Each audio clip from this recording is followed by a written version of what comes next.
So if you are struggling to focus, you are in the right place. In fact, you're not the only person who's struggling with productivity, who's struggling to get tasks done on time, and is struggling to hit deadlines. So before I begin, I want to run you through the statistics around this. 98% of people at the workforce say that they are interrupted at least 3 or 4 times a day. More than 50% of employees say they are distracted by their phones at work. Research believes it takes 23 minutes to actually recover from a distraction at the workplace. In fact, with that stat, I don't even know how people are getting things done. On average, employees who use their computers are distracted once every 10.5 minutes. In a study conducted recently, trying to focus on more than one thing at a time reduced a participant's productivity by as much as 40%. In a single day, you are wasting 2.1 hours just to distraction. Luckily, it's not all bad news. 44% of all distractions are self-inflicted. 23% is inflicted by phone calls, SMSs, messages, emails, and even your notifications going off on your phone. Now we know what the problem is. Let's try and solve it. In this video, I'm going to tell you 4 things that really worked for my focus and my productivity, and maybe it'll help you as well.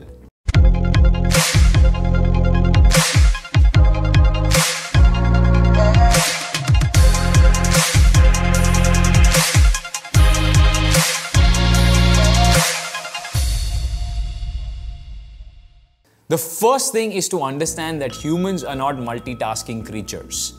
We cannot multitask. It's a myth that the human creature can multitask. We are more like the OS in your computer. We're more like Windows, where even though you can have multiple tabs open in smaller windows at the same time, you can only focus on one. You can only click into one, right? You can't type into 4 tabs at the same time unless you do some hackery.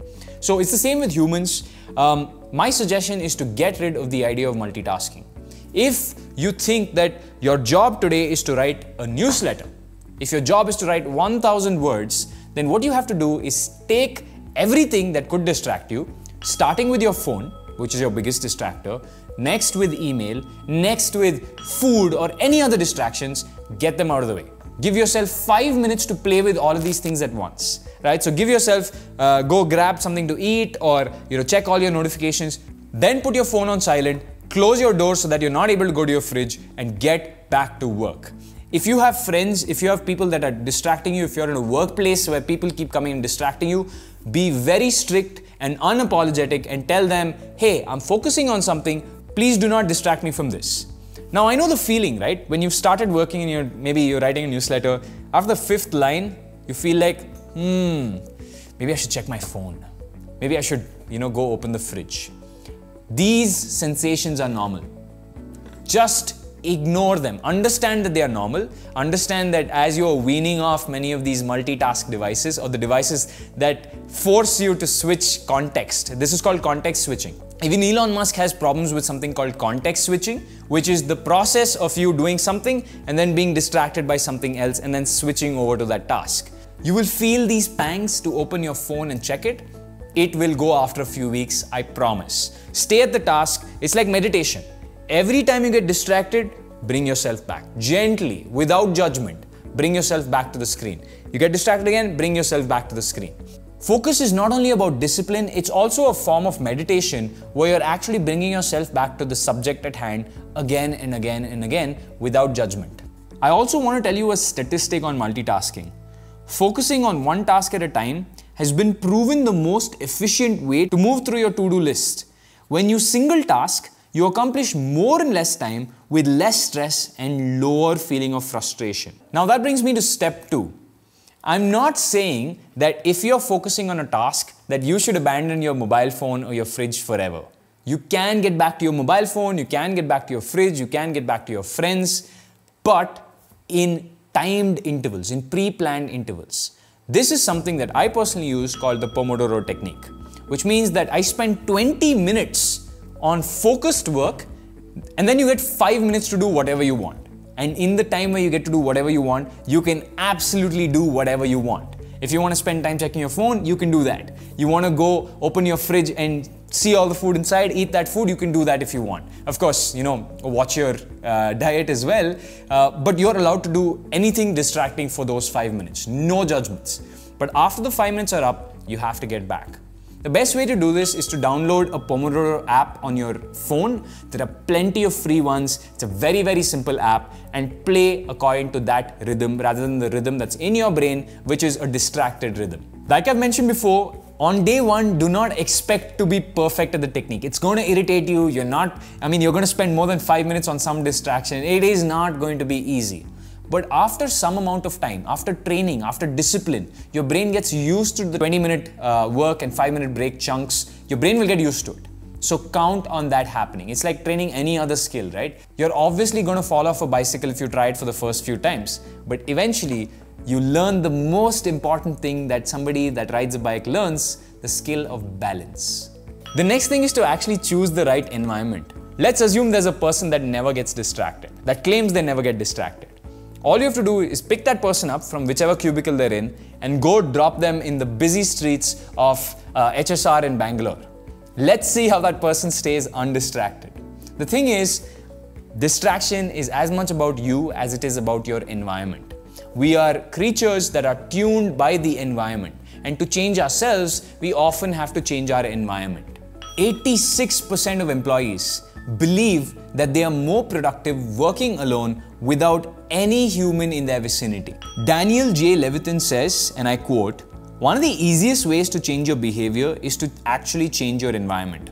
For example, if you want to sit less during the day, buy a standing office. If you want to improve your focus, work in the right location."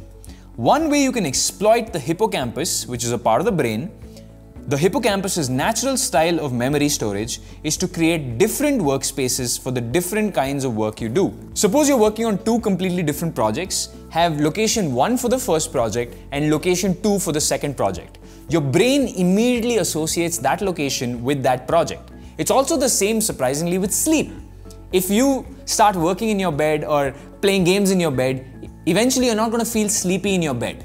But if you do everything outside of bed, or the bedroom, and then eventually go back to the bed in the night, you attune your brain and your body to fall asleep as soon as you hit the bed. It's actually a cure for insomnia, or a treatment for insomnia, to make sure that the bedroom is associated with sleep.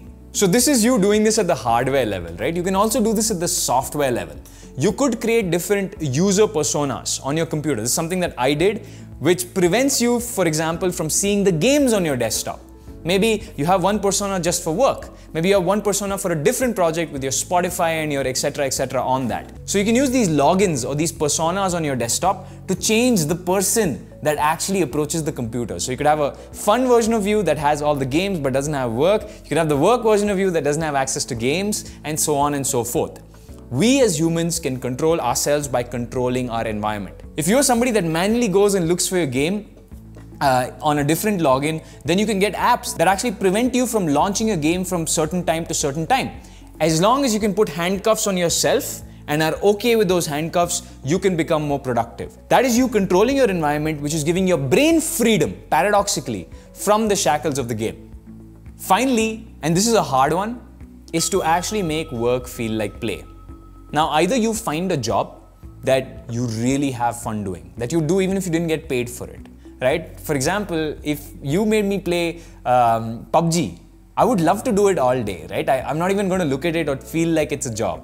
It's going to feel like play. It's going to feel natural to me. Now, I know that's not possible for everybody. So maybe in that situation, you could learn to love the job that you're doing. And I've found over the years, you can take the most boring job in the world, and as you go deeper, as you dive deeper into it, you will learn to love it more and more and more.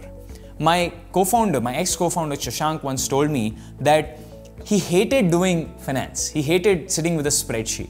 But as he spent more and more time on it, he learned the intricacies. He started learning advanced formulas. He learned how the spreadsheet engine worked in general, right? So it's more about how much depth you go in, right? Even with physics, if you do just the equations and the formula, it's going to bore you. But if you go deeper, you understand that physics is about the mysteries, the intricacies of the universe. And as you learn that, your approach, your mindset, everything changes. You see the formulas as a barrier to getting down to the meaty, the fun parts. I work nearly 15 to 16 hours a day on my company and on content, and I love what I do. I hate the content parts. I mean, I'm not that big a fan of the content parts, but with the company, I love what I do. We build software and I love building that software. I love serving enterprise customers. I love serving smaller customers. Because I enjoy that, it is something that comes naturally to me, and I will always outpace somebody who hates doing it, for who it feels like a job. All right, I hope some of these tips helped you guys become more focused. That's it for me. Bye.